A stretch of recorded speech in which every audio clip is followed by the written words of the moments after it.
2NURFM, a broadcast service of the University of Newcastle. It is the Tuesday following the much talked about Wentworth by-election, and that means our Professor of Politics, Jim Joseph's, had a couple of extra days to dissect all of that and find out what that meant locally for the folks there and what sort of message, Jim, that the new member that is going to send to political parties nationally and particularly the government. Good morning. Morning, Mark. Yes, there's certainly a very strong message being sent from the voters in the seat of Wentworth. Whether the government or whether the Prime Minister, as leader of the Liberal Party at present, takes on board those messages, or how he interprets them, and indeed how the party strategists interpret them, that remains to be seen. At present, and it's probably a risky interpretation at this stage because it's very early days as to the lessons that they will draw from this, but on the night when it was relatively clear that they'd lost the seat, the Prime Minister's focus didn't seem to be about sending a message to...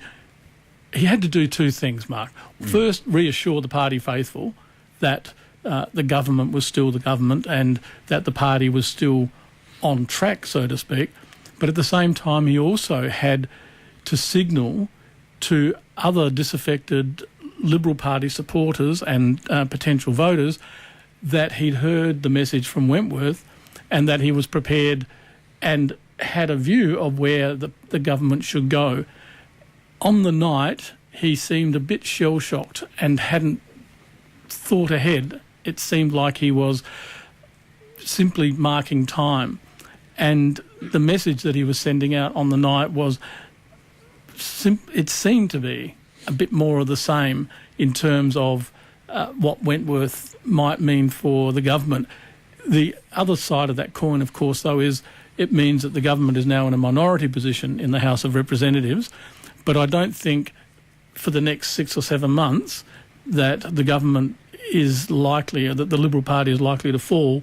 In the interim, I think that the newly elected member, Karen Phelps, is likely to ensure that the government serves out its term to whatever date the Prime Minister settles upon before early May. And the reason I think that, Mark, is that, first of all, as the newly elected member, she's not going to want to be seen as the person who precipitates the general election. She's wanting to be seen as the stable element and to hold faith with the voters of Wentworth. Of course, other parties or other members of the parliament may be wanting to see the government fall, but that's neither here nor there as far as Karen Phelps is concerned. I think she's going to want to be seen to be, as she puts it, the stabilising force, which basically means ensuring that the government will serve out its term. And the other reason I think that the government will remain in place until the due election is that the Prime Minister will need some time to maximise his strategies and the party's strategies if they have any hope at all of being re-elected. At present, based on what's happening in Wentworth, what's happening in the opinion polls, it's a very tall order. But the message is pretty clear. The voters of Wentworth, and albeit they may well be a different demographic from the wider population of Australia, but I suspect, Mark, that putting the emphasis there sort of shifts from the core issues here, and that is that the mainstream of the Australian population are not particularly happy with how the major parties are operating, in particular the current party in government and the coalition. Even just before the Wentworth poll, Mark, we had the Nationals pushing out some rumbles that they might have a leadership spill as well, at a time when leadership spills are pretty much...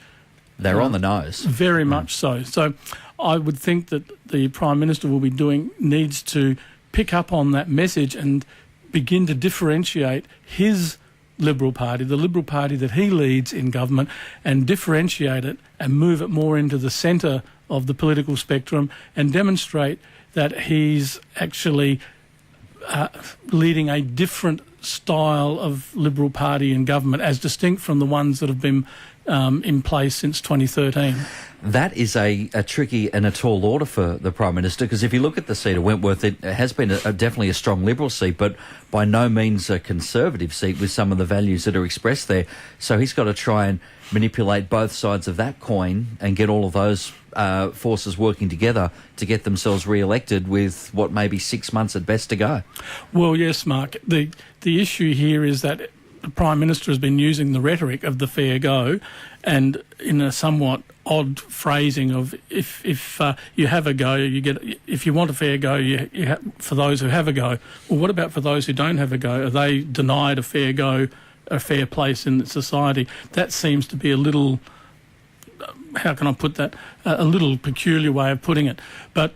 The really, I think, focus here is that the Prime Minister needs to recognise that the sorts of values that previous Liberal governments under other leaderships were out of step with the broader mainstream politics in Australia. And although, as you say, Wentworth is its own particular set of demographics and so forth, the sorts of values, broadly speaking, are spread across other electorates as well. It's not that they are so radical in their views. They are, after all, a dominantly Liberal seat.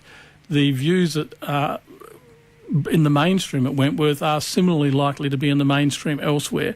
And that's the trick, that, if you like, that Mr Morrison has to work, is to move the party's image and its performance more into the centre where those values of the mainstream sit, so that he can at least have a fighting chance of winning back voters in other seats. And we know that in other seats and other parts of Australia there is a backlash going on as well to the current Liberal government. He may just have inherited a poison chalice. Jim Jose, as always, thank you for your time with us. My pleasure, Mark. The world of politics from our Professor of Politics, Jim Jose, on 2NURFM 103.7.